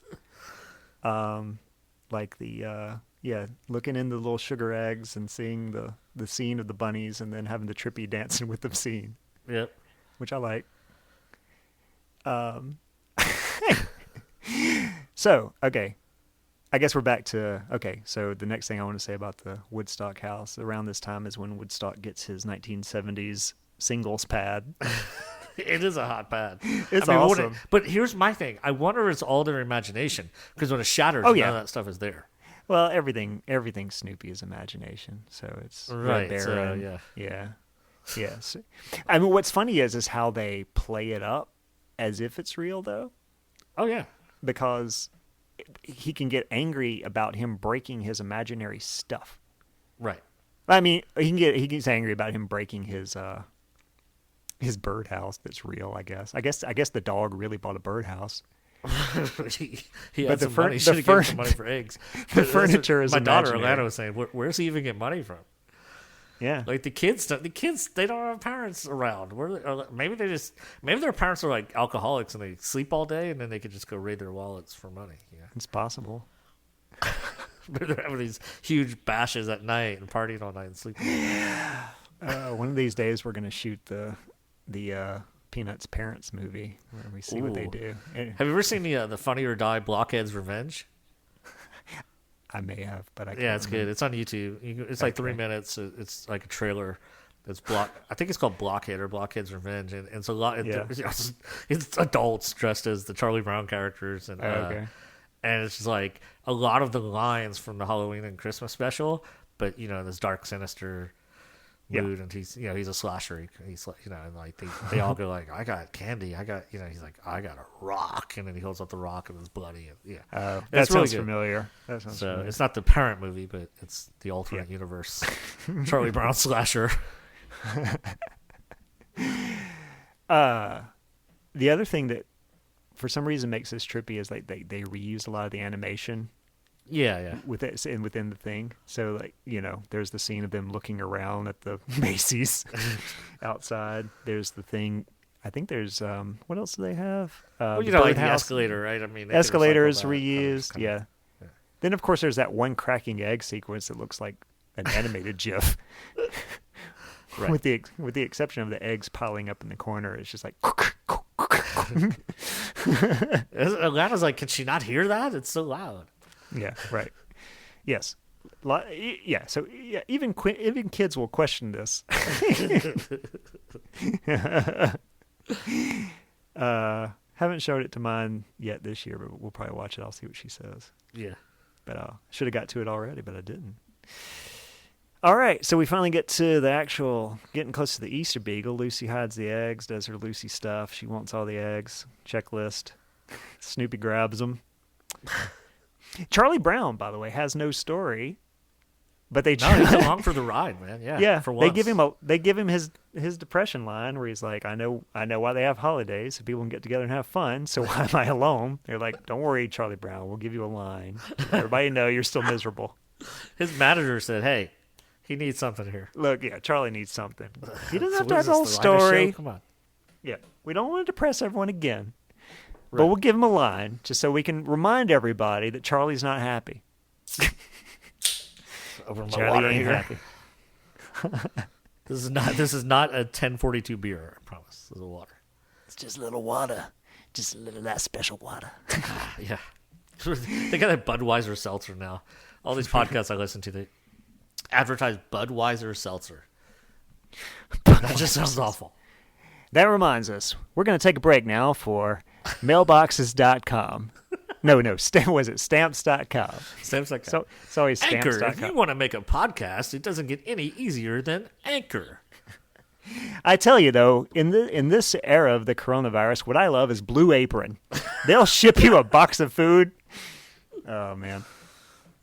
See, I listen to a few podcasts. I know the deal. Exactly. I also know that Squarespace is great. If you wanted, Snow in Southtown does not use Squarespace, but we would if they would sponsor us. That's right. Do we want Audible. sponsors? Download your audiobooks today. Go to Audible/Snow in Southtown and type in so keep jingling those bells as your AOL keyword. Keep rolling those eggs. Keep rolling those eggs and boiling those bells. Type in Russ plus Mike. Fire up that AIM messenger and smash that like button. And get 22% off of your first 3 audiobooks. That's right. Give us a review. Do you like Sally? If you do, click to. I don't even know what I'm doing anymore. So the Easter Beagle arrives, and like the Great Pumpkin, it was Snoopy, but unlike the Great Pumpkin, it works because it's a beagle. He told him the whole time. They know one beagle. It wasn't a mystery, guys.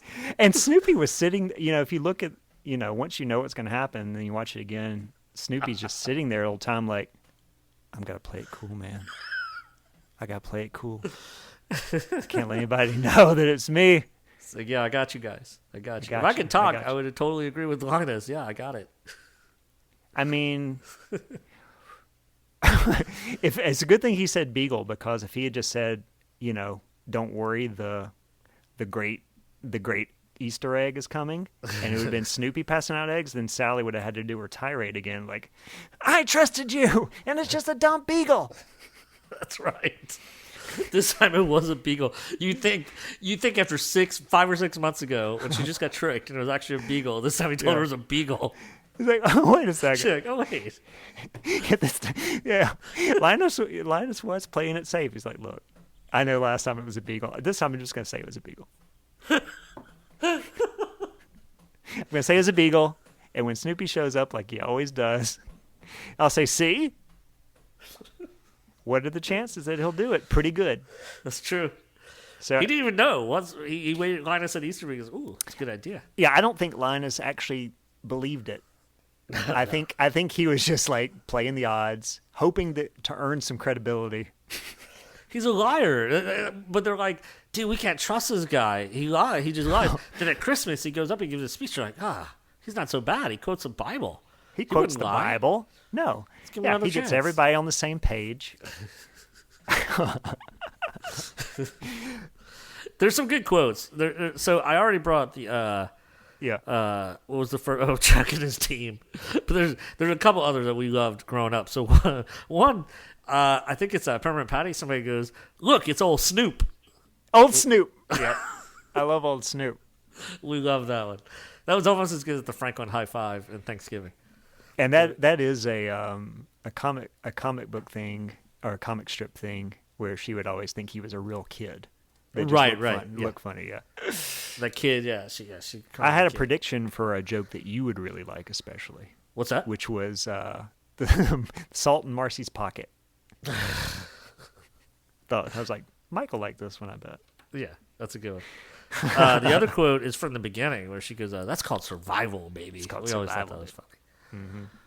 Growing up. I do have a plot question. Okay. Why was it important that the epilogue was set in the middle of July? If I'm doing my math right, because it says that was 10 weeks ago. You're still stewing over this? Wait. When? I must have missed this. When is it? Yeah.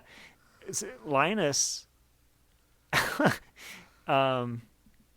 Linus is saying to his sister Lucy, he's like, "You're still upset? It was 10 weeks ago. why don't you just go talk to Snoopy? All right. And so she's been mad about this, That's about funny. him stealing her eggs for 10 weeks. So it's the middle of summer now. And then She holds a grudge. Yeah, and then she finally confronts him, and he kisses her, and everything's That's fine. right. Because That's right. old She goes, Snoop you're right. I'm going to talk to him when he's on top. She's like, come on, put him up. And he slides down and kisses her. And then kisses she her. falls over. Because old Snoop is a sly old dog in this one, because he kisses 3 girls, and they like it. Right. The other one, she doesn't want it in Christmas. She doesn't want it anywhere around her. No. Dog lips. Get the disinfectant. Yeah. Yeah. Yeah, but this one, yeah, Marcy likes it. Peppermint Patty likes it. But, Peppermint Patty says, we've ruined 3 dozen eggs. I've run out of money, and I don't know what to do. Like, if there's ever a cry for a parent... like imagine being 10 years old, 9 years old, and you're at your lowest moment. You spent your last $2 on the 3rd dozen of eggs because your dumb friend keeps boiling them or whatever. And you can't even go to your mom and dad and be like, look, I got to boil eggs for Easter. You would be like in tears. Right. I've spent all my money. I just wanted Easter eggs. I don't know what to do. The waffle iron. We've been using the griddle on the stove. Can you just give me look, we can handle all this on our own. Can you just give me $2 so I can go to Dillard's and get the eggs? I wish she would have known about Nora's plastic eggs that you could That's die. right. That's right. But it was all pointless anyway because the Easter Beagle did it. Oh, and then Marcy does also mess up at the end by putting the salt on the egg, and she goes, just put some salt on it and eat it. And then she bites into the shell. Yeah, the final good punchline. Yeah, that was good. So, the Easter Beagle. Thus concludes the Phil Roman classic. It's the Easter Beagle, Charlie Brown. So it's not like Thanksgiving is significantly lower than Christmas and Halloween, but Easter's not even that, right?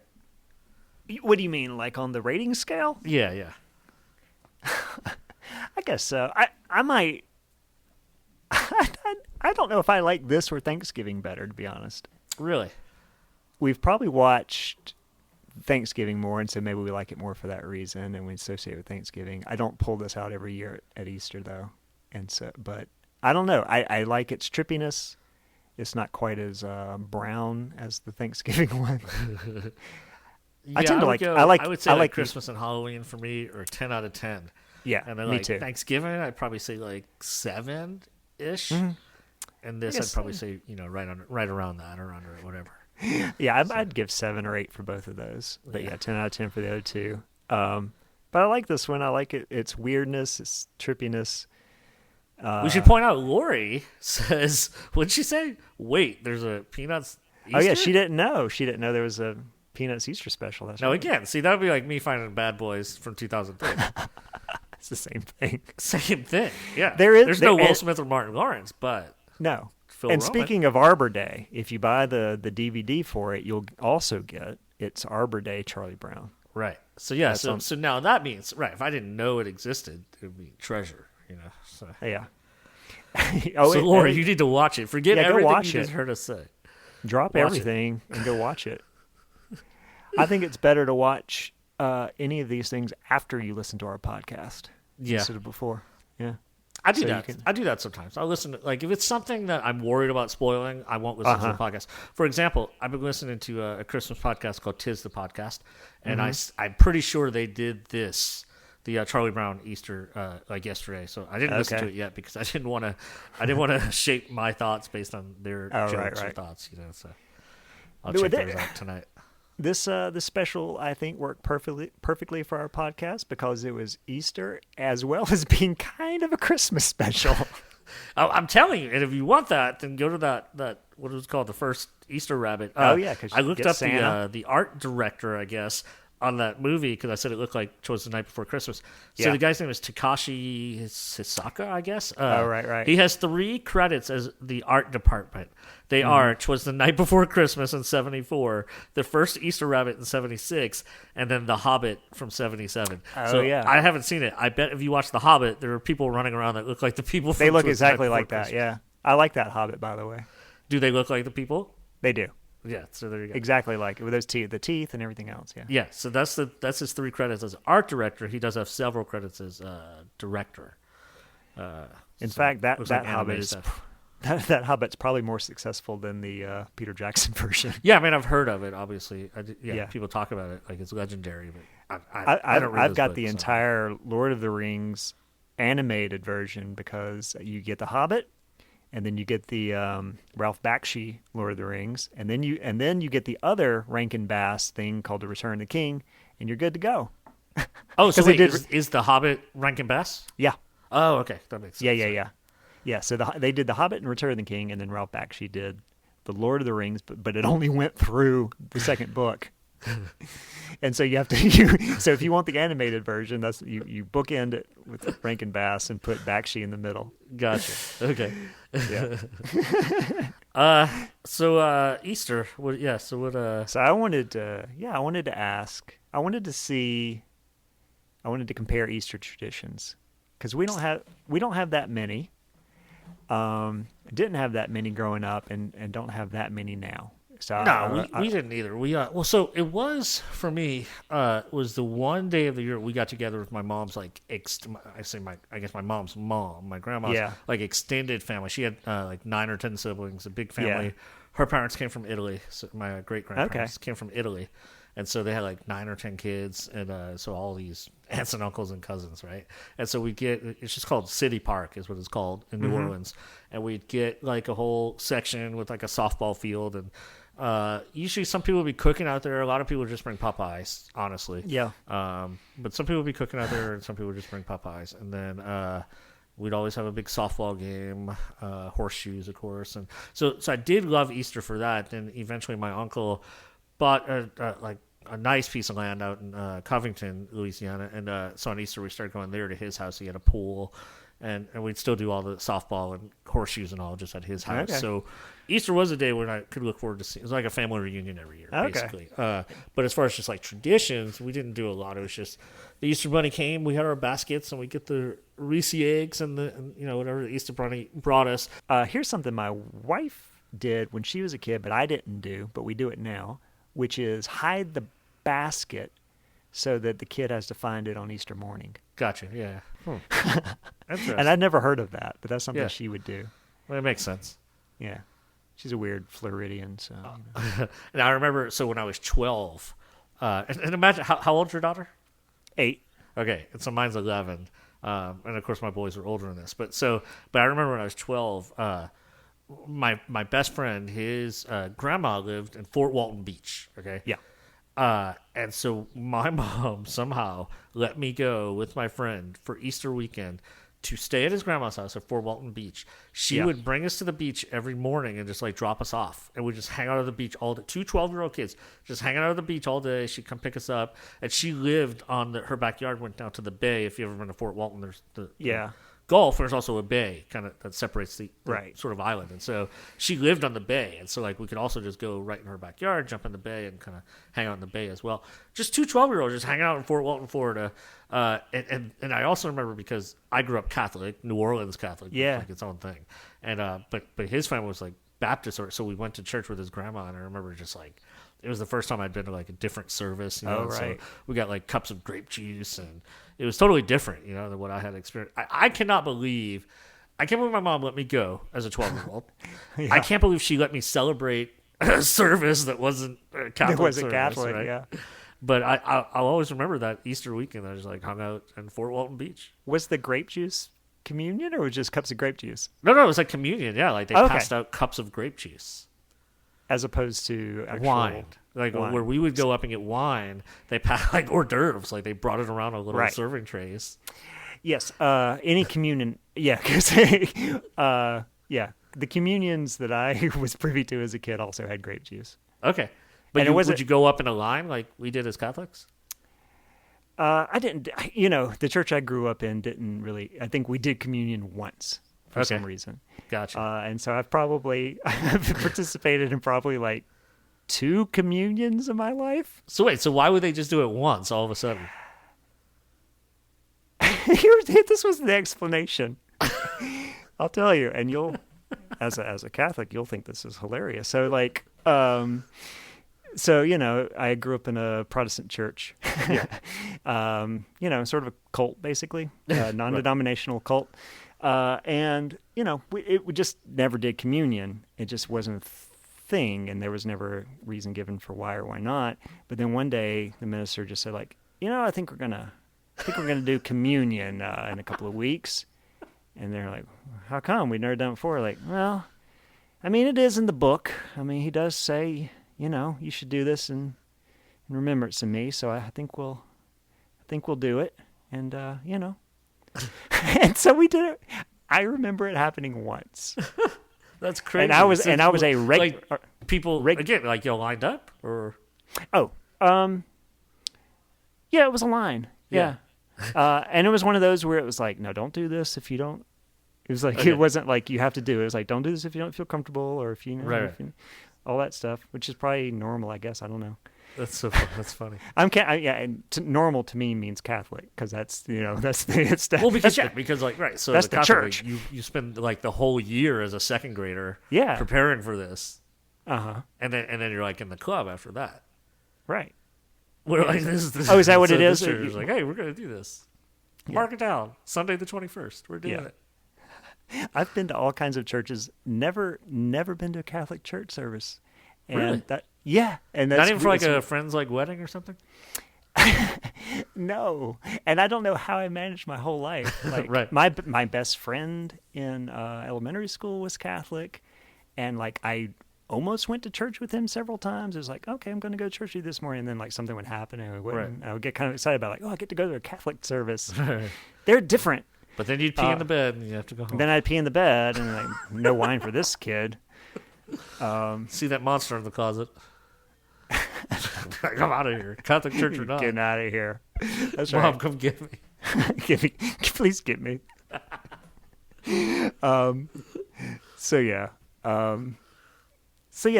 church thing was okay. And I'll say this too about church as a kid. I liked church as a kid, and it was something. We did it. We did it 3 times a week. Whoa. Yeah. So we went on Sunday morning, Wednesday night, and Saturday night, if you can believe it. Now this is where the cult stuff comes in. Like, because, what time on Saturday night? 7:30. and we did not have short services. They were on average 2 hours long. But then, so you'd have to wake up and go again on Sunday? See, you betcha. See, we could go on Saturday, but it's like it replaces the Sunday. It's either or. You can map out your weekend, but like if there's a football game I really want to watch at noon, I got to go on Saturday.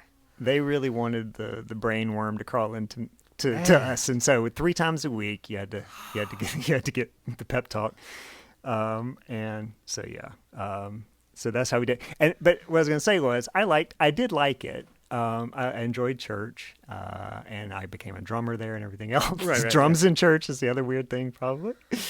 But good old Protestants. And so, okay, the day I didn't like was Easter, because it's like, oh gosh, it just seems so performative on that day, because it was like everyone was like suddenly on their best behavior. People got dressed up. Yeah. So like, was super packed like ours. I went to a kind of small church, so super packed. We'd have like double attendance. I mean, like standing room only every Easter, every Christmas, every Easter. Yeah, I mean, super packed would mean that you would go in and it wouldn't be embarrassing. Because our normal days would be, because one of the jobs I had as a kid at church was like the head counter, and so probably on average we had like 30 or 40 people. Oh gosh. Yeah. So super packed would be like, we had 100 people today. Gotcha. Yeah. Yeah. No, ours would be 1,000. Right. Probably. So I didn't like it for that reason, but I did like it when we would do like a Easter egg hunt when I was a kid or something. Yeah. Which we did. Yeah, we did Easter egg hunts. So I would end up having several Easter egg hunts, and then we would always just do it at the house, kind of like throughout the week. Yeah. Just hiding eggs and making eggs and eating eggs and belching up eggs. So did y'all have like Lent? You didn't have like where you sacrifice? No, we didn't have Lent. Didn't sacrifice nothing. I feel like we sacrificed enough. Oh, let me ask you this. This is a new thing that just came up this year. So we were talking. Okay. Have you heard the term Maundy Thursday? Yes, So washing you feet. knew that growing up? No. Okay. Well, I knew about feet washing. I didn't know it had. Oh a yeah, name. yeah, but no, the term. I didn't know the term until I became an adult. I didn't know the term till like a week ago. Okay. I was this many years old when I learned. Yeah, like today is trending on Twitter. But I Yes, asked today. my mom. Yeah, happy Maundy I emailed Thursday, my by the mom way. the other day. Yeah. I was like, "Have you?" Because they're throwing it around in our emails at school. Like, I'm supposed to know what this is. And my mom's like, "I never heard of that in my life." And so she emailed my grandma, her mom, Yeah. and she's like, "She didn't know it. She knows the Mass of Latin." Right. That was her. Oh, I answer. knew. She was like, You "This is- must have not yeah, have 'cause seen. My mom can't believe something's real if she. Yeah, this has to be fake. Yeah. You must not have seen the meme I made a few years ago where it had Jesus is washing the disciples' feet, a picture of that, and it said it's just another manic Moundy. Oh, I probably didn't understand what the hell you were talking about. What the Okay, heck? you were like, I didn't what understand is- the heck? I guess. What is Rusty I would- talking about? You know, it took What me- in the heaven? It took me 43 years to learn what it was. Well, okay, search for hashtag manic Moundy Thursday, and you'll find You know, it. I will, or you could just like be a good meme share. I'll post it again. I will. And yesterday was the day he cursed the fig tree. Wait, is that really? Yeah, yesterday was if We don't following celebrate like, that. the We events. we kick off the weekend today. No one celebrates that, but me. It's my own personal holiday. It's the day that he cursed the fig tree that didn't bear fruit, even though it was not the season for figs, which is maybe my favorite thing that Jesus ever did. It's like, this tree's not growing figs for me now. Then never grow fruit, ever. Well, so y'all did feet washing? That happened once also. Only once. We had to go every Holy Thursday, every Maundy Thursday. And see the Okay, feet so you washing. did it, but you didn't know the name of it. Nah, it was just the washing of the feet. The washing of the feet. Yeah. You missed out on having a cool word. It wasn't a service or anything. Like, we didn't do communion. Yeah. Same thing. So on Friday, we'd have to go and do the Stations of the Cross. And it was Okay. not a service. Yeah.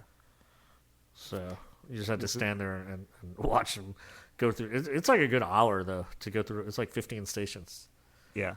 And they act it out and stuff. Oh, right. Yeah. So, but, it can be scary for, like, a little kid. Oh, depending on how it's yeah. done. But Totally. that was cool. I I mean- always like that. I mean, it is. But then we'd have to go back. So Easter weekend, Yeah. you would go Saturday and Sunday every weekend, Saturday, Sunday. I mean, pretty much every weekend. Yeah. Man, what is it? I assume they're Saints fans where you are. No. No, Well, okay. Kind of. like what else would it be? Well, I mean, that was the closest football team. Yeah. But not close enough so that people felt a obligation to root for the Saints. But the What people who would- were NFL fans would it be Saints They fans would or pick- Cowboys or no, what? they picked their own. They picked their own Just whatever. pick their own, yeah. Yeah. So And like so, my dad so, I mean, liked the Browns. You know, if you got a football game you have to watch at noon, are you guys still in church? Ours would tend to go from like 10 to 12. Gotcha, And so, the dads would rush home and flip on football right away. Okay. Yeah. That was Sunday. You'd wake up earlier than you wanted to. Right. Go to church. Come home, strip down to your underwear, stick on some shorts. Dad would watch football, and I go play with action figures. So what if you had like what if like I don't know, New Order came to town on a Saturday night. There was a concert. Yeah. And Jackson misses. You couldn't miss a service Oh, on yeah. Saturday night? I mean, you could do whatever you wanted. No, but would your parents let you? Yes. Okay. No, So you once I got a certain age, my parents didn't care if I went to church or not. gotcha, okay. When I was little, you had to go wherever they went. But Right. Yeah. But I mean, by the time, if they were both going, Right. But like if you were in high school and something came Oh up. yeah. I mean, there was never anything forced. Right. And Because so Friday nights you were playing at the games, I assume. Friday nights I was doing football, and Saturday night. So like Saturday nights, even when I was in high school and everything. So if you wanted to go on a date, you were just like screwed. Well, my friends, I feel I apologize to them now for this. But we would make videos and do fun things. And they would always have to wait on me. Right. Like Saturday night, it'd be like, well, Rusty's at church. Yeah. Like a freak. And so now, I'm like, Hey guys, sorry for all those Saturday nights that I. See, and that was so Friday. My friends are used to that on a Friday night because of the football games. Yeah. All right, so how much longer? How much longer do you think we're going to be quarantined? Okay. Anyone listening to this, I am not anyone. This is all speculation and stupidity. Believe it or not, after listening to this first hour and a half plus, you would not believe it. You wouldn't but believe I have it. no authority on anything. Okay. Now, my initial gut feeling in the early days of this was August or September. That was what I was thinking. Now,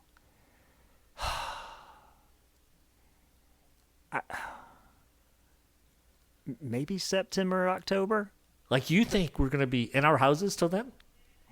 I think, I don't think it's, I'll put it this way. I don't think it's going to be like government recommended until then, but I don't think it'll be safe until then. You know what I mean? Oh yeah. Like, well, here's what I think is going to happen. Okay. And this is the scary part for our jobs is like, Yeah. I think July they're going to release people. Yeah. And then I think when it's time to start school again, we're back home.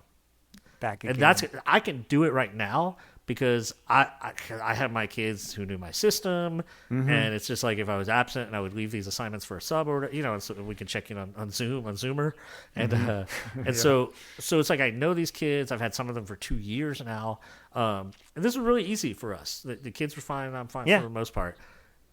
New kids who I don't know and don't know me and don't know my system. If we have to start school this way, that's scary. Disaster. Yeah. That's gonna be a detriment to education.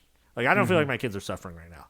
I think new kids who never had me, if we have to Because start you're kind of this way, finishing I'm gonna things feel that really you bad. started. Yeah. Mm-hmm. Yeah. So And I hope not. I think that's what's mean, gonna happen. you could be right. I mean, And it might not be as long. It might just be another month or 6 weeks. Because I can see your September thing. Like, all right, I think you're right. I think it could take that long to be safe again. But I think that come July, if not June, everybody's just gonna run out and party. they're just going to say, forget it. And then the I don't government. We're talking about summer camps right now, and Yeah. not to get too personal, but like I kind of need summer camps, right? I mean, it's part of how I live, Right. And so they sent out like a survey about like, are we gonna can we convert our camps to online? I do like 6 different ones. Okay, Yeah. I'm basically full time in June, and so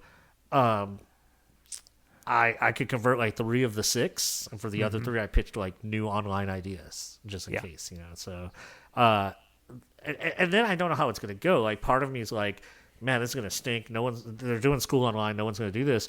But like the public schools are not. They're not, around here. They're not doing school online because they can't make them.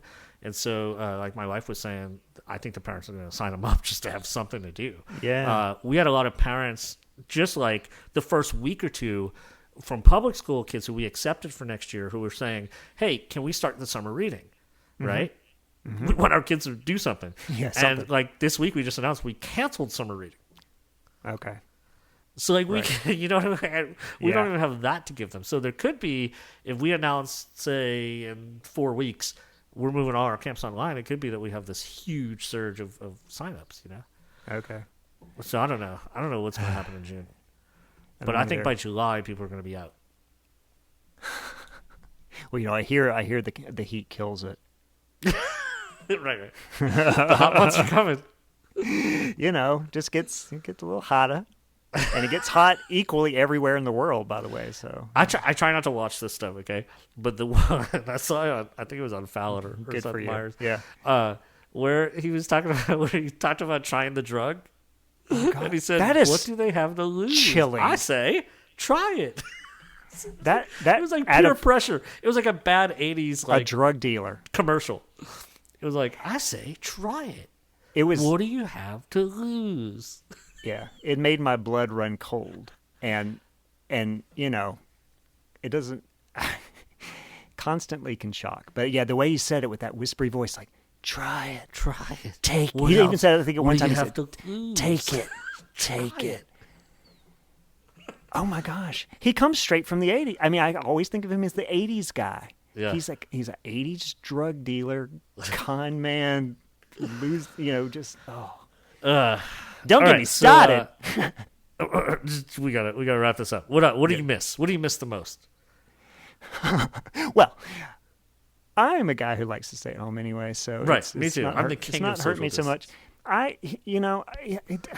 The number one thing is I hate I hate that I have to dodge people. Like if I the 2 times I went somewhere, I was terrified. Yeah. And I'm not somebody. This isn't your question probably, but I'm usually somebody who like rolls with it and doesn't panic during things. But like the last time I went to the store, I had to stop myself from having like a meltdown in the grocery store because I was just I can't find the honey. Right. Okay, so yeah, I miss. Not that I ever really wanted to go much of anywhere, but I miss just being able to go somewhere. When I need to. If I want to say like, hey, I need to go grab this thing, I'll be right. I miss that. I just miss that. Yeah. And I always took walks anyway, but I miss being able to take a walk without like seeing a person coming and going, turn it around now. The parks are just packed. I just can't believe it. And even, I mostly just walk in my neighborhood and a little beyond, just kind of on the street and stuff. But like if I see a person, I'm like, I probably look like a freak, but I just like go. I'm not messing with 6 feet. I'm going like way away. Right. So you're not starting a neighborhood marching band.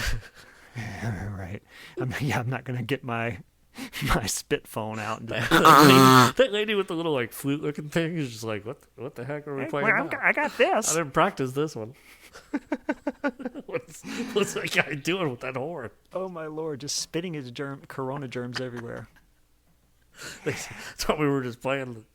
Let there people are getting the wrong idea. All that stuff where it's like, hey, look, that thing they did in Italy where they would get on their balconies and sing. Everybody wanted that moment for themselves, but they're missing the point by getting in the road together, blowing start a marching band, sousaphones on each other.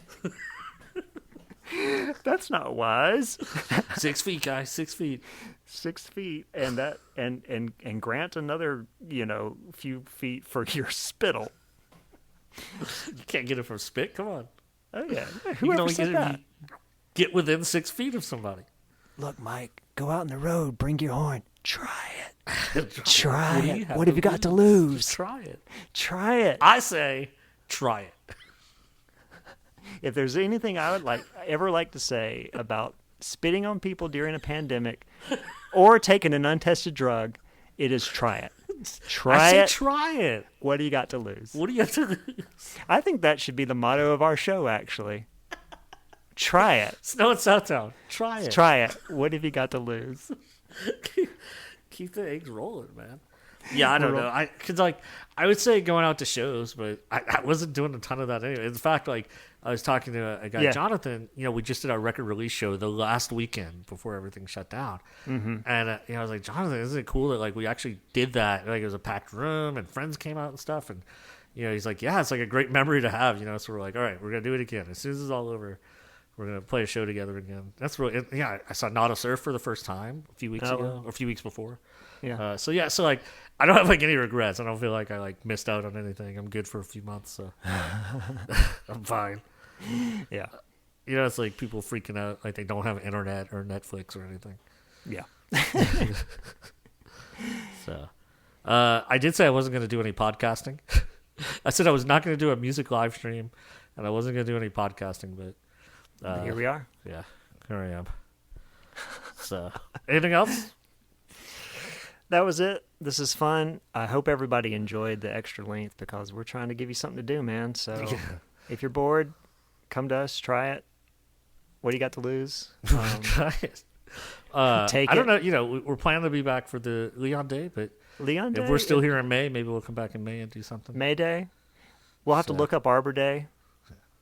When is Arbor Day? It's different every year. That's why no one celebrates it because no one knows when it is. They change it around. Well, we can celebrate it. If it's in May, we can celebrate it. That's why they stuck it on the Easter disc. I'm not going to celebrate if we're not locked down. I got a life, Oh, yeah. I mean, what I do is I plant a tree from time to time, and I say, this is for Arbor Day, whenever it may be. I don't think they did a show on Arbor Day and Holiday Inn. I didn't hear an Urban Moon song about the tree. The one joke I remember from the Peanut special is they ask what Arbor Day is, and I think it's Peppermint Patty says it's when, or Sally, when all the ships come into the arbor. Oh, yeah, I remember that. Yeah. Yep. We've watched it. We used to put it on for, like when they were little. Yeah. And they watch Easter Beagle, then you got them to sit down and watch it, and they're all into it. Yeah. You might as well start the Arbor Day. They're like, oh, this is on the disc. Today I put it on and had to basically pay someone to come watch it with me. Not really. Alana came. I'm glad. And my wife watched it. But, I watched high it in school boys, solitude. they aren't too into the Easter Beagle. So. Yeah. You know what I miss, really? What's that? Time by myself. Yeah, see, that's how a lot of people are. And it really, I mean, it feels that way. I mean, because I'm, Yeah, I got friends who are losing it, man. You got one daughter, and my kids are pretty independent, so yeah, I think we're okay. But yeah, I got friends who are losing it because of kids. Yeah, yeah. No, my daughter's actually she's great, and she's doing a good job. She's doing a good job of like schooling herself. But right, yeah, she's fine. But yeah, it is tough. Like I said, my sons have school. Like they're basically they're working. They got homework, and so. But my daughter, she's in the public school. They're not doing anything. They're trying, and then so like she woke up early yesterday because her it's like a. I don't know what you call it. It's called Encore. It's like a special program for kids that get pulled out to go do this extra stuff, right? And so she was so happy. This is the one class she loves. And this teacher set up a Zoom meeting. I think they were going to talk about a book or something. And so she wakes up early. I didn't even know. Like she's out. I'm like, what are you doing? She usually wakes up a little later than us. And she's on the computer with the iPad, or she's on the table with the iPad. She's waiting. And then at the last minute, the teacher canceled the Zoom meeting because of the Zoom bombing going on. Oh, right. And the school told them they couldn't do it. Oh, gosh. Yeah, so she woke up at like 8 o'clock to do this, and then her teacher like pulled the rug out from under her, and she was upset. So, yeah. My daughter's school uses WebEx now. Aha, which is a little safer apparently. Oh, okay. WebEx, cool. Yep. Because we're in public school, and they are doing like normal stuff. And so it's mandatory. Yep. Like it's still like a truancy if you don't show up. Yep. Yeah. Mm-hmm. Yeah, we can. They said early on they couldn't legally do it. I mean, we got kids who can't. They have to go to school to eat.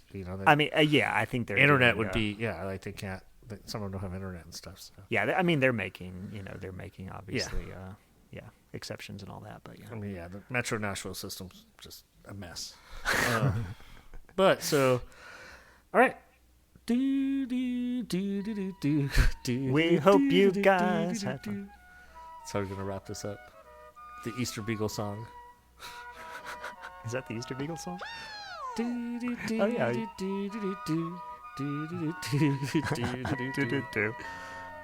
Yeah. I want to say we hope you guys had fun with this one. It's a little different.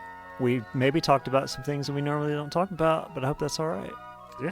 Let us know. Yeah, some feedback. Use that fast forward button, bro. I didn't say that at the beginning. So if you're still listening, that's our email. Feel free to use that fast forward, brah. Smash it.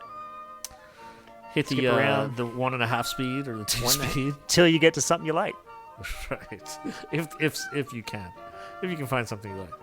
If you're just here for Easter bunnies, there's probably a good 45 minutes of that. All right. We'll see you next time.